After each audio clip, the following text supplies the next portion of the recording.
రాష్ట్ర మంత్రి టీడీపీ యువ నాయకులు నారా లోకేష్ జన్మదినం సందర్భంగా కావలి ఐకానిక్ సెంటర్ వద్ద ఏర్పాటు చేసిన కార్యక్రమంలో కావలి ఎమ్మెల్యే దగ్గుమాటి వెంకటకృష్ణారెడ్డి హాజరై కేక్ కటింగ్ చేశారు. ఈ సందర్భంగా ఆయన మాట్లాడుతూ యువగలం పాదయాత్ర చేసి కూటమి ప్రభుత్వం అధికారంలోకి రావడానికి లోకేష్ ఎంతో కృషి చేశారని ఆయన అన్నారు.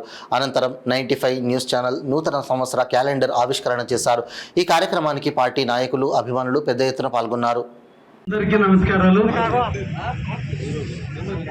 లోకేష్ గారి జన్మదినం మనందరి జన్మదినం లాంటి మన ఇంట పండగ. ఎందుకంటే నాడు రావణాసురుడిని చంపితే దీపావళి చేసుకున్నాడు.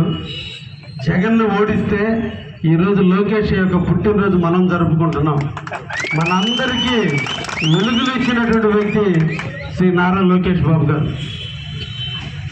ఈ సందర్భంగా మొదట ఇక్కడ ఈరోజు లోకేష్ గారి పుట్టినరోజు ఉదయం పార్టీ కార్యాలయంలో జరుపుకున్నాం. కానీ సాయంత్రం పైలాన్ సెంటర్లో ఐకాన్ సెంటర్లో జరపాలనుకున్న ప్రధానమైన కారణం ఈ ప్రాంతం లోకేష్ గారు తిరిగిన ప్రాంతం. ఈ ప్రాంతానికి వచ్చి ఆయన పైలాన్ని ఓపెన్ చేసిన ప్రాంతం. ఆయన రాముడు ఎలా తిరిగాడో లోకేష్ బాబు కూడా ఇక్కడ నడియాడాడు. కానీ ఒక దుర్మార్గం, ఒక చీకటి రాజ్యం, ఒక రాక్షస పరిపాలనలో ఆ స్తూపాన్ని కూలదోస్తే, ఎక్కడ అతను 10 అడుగుల స్తూపాన్ని కూలదోస్తే కావలి తెలుగుదేశం పార్టీ 100 అడుగుల ఎత్తున జెండా నిలిపింది. ఆ జెండా నెడన ఈ రోజున ఈ కావలి, ఈ దేశం, ఈ ప్రాంతం ఉంటుందనే దానికి 100 అడుగులు ఎత్తున జెండా పెట్టాం. ఈ సందర్భంగా అంటే ఏదో ఒక అకేషన్ వచ్చినప్పుడు మాట్లాడాలనుకున్నా. ఈరోజు చెబుతున్నా, లోకేష్ పుట్టినాడు అతి తొందరలో ఇక్కడ కూల్చిన ప్లేస్ ఏదైతే కూల్చడం జరిగిందో ఆ స్తూపాన్ని మళ్ళా కావలలో తొందరలోనే మూడం పోయిన తర్వాత మాఘమాసంలో శంకుస్థాపన చేసి మళ్ళా దాన్ని ఓపెన్ చేసేస్తామని కూడా ఈరోజు మీకు అందరికీ కూడా మాటిస్తున్నా. మేము దాదాపు 9-8 అనుకుంటున్నాం. కానీ దీనికి ఒక అకేషన్ రావాలి. ఆయన పుట్టినరోజు నాడు దీన్ని స్టార్ట్ చేయాలి.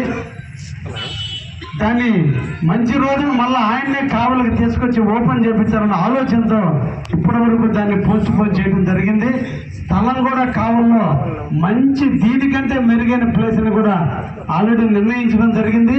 అక్కడ ఎక్కడైతే స్తూపం ఏ మోడల్ అయితే ఉన్న స్తూపాన్ని కూర్చారో అదే రకమైన స్తూపాన్ని మళ్ళా అక్కడ ఏర్పాటు చేసి అమృత పథకానికి నాంది పలుకుతూ భూమి పూజకి శంకుస్థాపన చేసిన దాని స్తూపంతో పాటు రేపు ఆయన చేత మళ్ళా కావలి ప్రజలకు 7,535 మందికి నీళ్లు దార్చని తీర్చేటువంటి ట్యాపులు బిగిస్తూ ఓపెనింగ్ కార్యక్రమం కూడా ఆయనతో చేపిస్తూ ఆ శిలాఫలకంలో అన్ని వేసే స్తూపాన్ని నిర్మించి తీరుతామని కూడా ఈ సందర్భంగా తెలియజేస్తున్నా.